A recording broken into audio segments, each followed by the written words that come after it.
বেস্টের সময় ভেতর পাটোয়ারি ভাই আপনার আলোচনা শুনবো, সাকিব এরপর আপনার কাছে ফিরছি।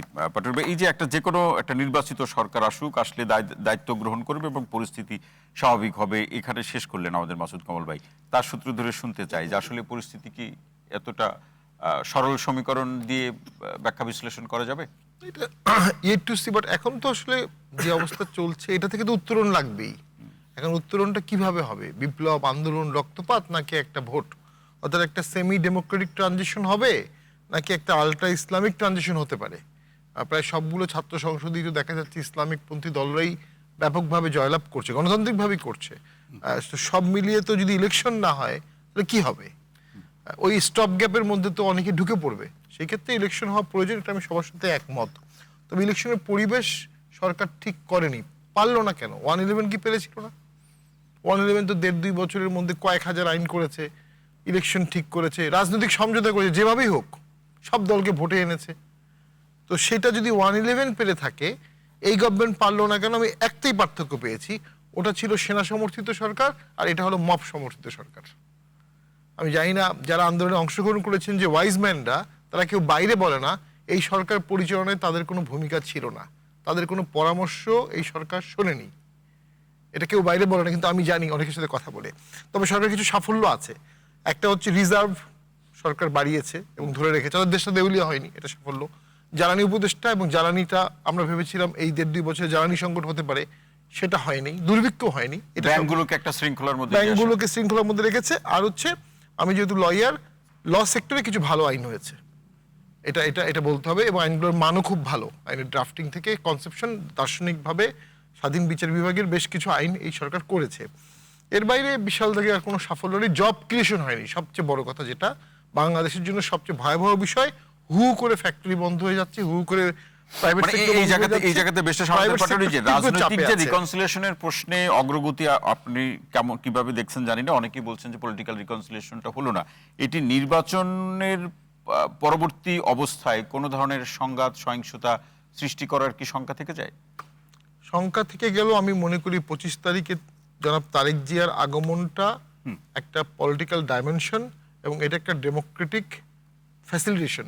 এটা আল্টার ইসলামিক বা বিপ্লব বা সন্ত্রাসবাদ থেকে আমরা ধরতে পারি, যেভাবেই হোক ওনার উপর দিয়ে একটা গণতান্ত্রিক ট্রানজিশনে বাংলাদেশ আসছে।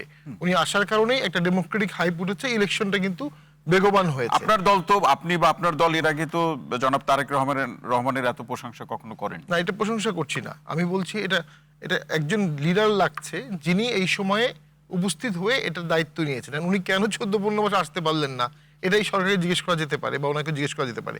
বাট ওনার টাইমিংটা, ভোটের আগে আগে আসাটা হয়তো বা প্রমাণ করে একটা ভোট হতে যাচ্ছে। উনিও একটা ভোট নিশ্চিত হয়েছেন, জেনেই আসছেন। ওনার আগমনের কারণে ভোটটা হবে, এমনটা হতে পারে। জি, অসংখ্য ধন্যবাদ জনাব সাকিব ভাই। উনি কিন্তু এই উগ্রবাদ বা জঙ্গিবাদের সাথে ইসলামিক বিষয়টাকে উনি কিন্তু কিছুটা মিলিয়ে ফেলছেন, যেহেতু কমনলি ইউজ করে। এটা কিন্তু ঠিক না, কারণ জঙ্গিবাদ এক জিনিস, ইসলাম এক জিনিস, উনি কিন্তু কাছাকাছি করে ফেলেছেন। আমি আপনার কাছে যখন আসবো আমরা একদম শেষের দিকে, তো আমরা আমি কয়েকটা পয়েন্ট বলবো, আমাকে একটু টাইম দিন।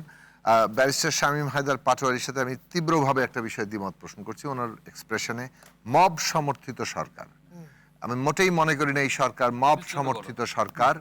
এটা জনগণের আন্দোলনের অভ্যুত্থানের উপর দাঁড়িয়ে থাকা সরকার। তবে এইখানে আন্দোলনকে বলতে পারেন কাজে লাগিয়ে পুঁজি করে একটা সেকশন অফ পিপল বলেন, গোষ্ঠী বলেন, তারা মব করছে, এতে কোনো সন্দেহ নেই। আমরা প্রথম আলো, ডেইলি স্টার সহ এর আগে বহু ঘটনায় বহু দেখেছি। সর্বশেষ 2 নম্বর জিনিস হচ্ছে, সরকারও কখনো কখনো মবের প্রতি কি বলবো যে প্রশ্রয় অথবা ইনঅ্যাকশন, অর্থাৎ ইনঅ্যাকশনের বাংলা করবে কি, মানে তারা নিষ্ক্রিয় ভূমিকা রাখছে, সেই অভিযোগও তোলা যাবে। কিন্তু এটাকে মব সমর্থিত সরকার এটা কোনোভাবে বলা যায় না। কুইক কয়েকটা পয়েন্ট। বেগম খালেদা জিয়া এই মুহূর্তে বাংলাদেশে দলের ঊর্ধ্বে উঠে একটা আমাদের জাতীয় যে শ্রদ্ধা, ভরসা ইত্যাদি কেন্দ্র হয়েছেন।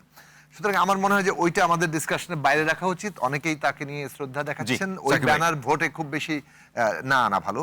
বাট কুইক কয়েকটা জিনিস বিএনপির আমলে নেওয়া উচিত, যে যদি অভিযোগ এরকমের জায়গায় যায় যে বিএনপির দিকে অভিযোগ যাচ্ছে সম্ভবত সব ডিসিএসপি বিএনপির, ধন্যবাদ। which is absolutely বিএনপির বরং এটাকে আমলে নেওয়া উচিত, এবং বিএনপির এই বিষয়ে যদি প্রত্যেকটা কোনো কর্মকর্তা যদি কোথাও পক্ষপাত দেখান, সেইটা ব্যাপারে দ্রুত ব্যবস্থা ইলেকশন কমিশনের নেওয়া উচিত, সেটা বিএনপি সাকিব ভাই। দাবি করা উচিত। প্লিজ আমাকে আরেকটা মিনিট সময় আর দাও। এক মিনিট আমি সময় just দেওয়া যাবে, বলি, দু একটা মাহমুদুর রহমান point কথা মান্না, শোনা যাবে, please। মাহমুদুর রহমান মান্না, তাসনিম জারা, আমাদের ফাতেমা রহমান বিথি, হাসনাত কাইয়ুম, আমাদের রাষ্ট্র সংস্কার, এই যে অনেকের মনোনয়ন বাতিল হলো, ঠুনকো কারণে মনোনয়ন বাতিলের তীব্র নিন্দা জানাচ্ছি, এবং ইলেকশন কমিশনের এই সমস্ত অভিযোগগুলো আমলে নেওয়া উচিত। অসংখ্য ধন্যবাদ। আবার বলবো জোনাস যে সাকিব ভাই। দায়িত্ব পালনে ব্যর্থ যে কোনো কর্মকর্তাকে এই মুহূর্তে যে কোনো ভাবে তার বিরুদ্ধে ব্যবস্থা নিতে অসংখ্য হবে। ধন্যবাদ মাসুদ ভাই, তবেই শেষ আমাদের এখানে মন্তব্য। সবার মধ্যে আস্থা ফিরে আসবে। অসংখ্য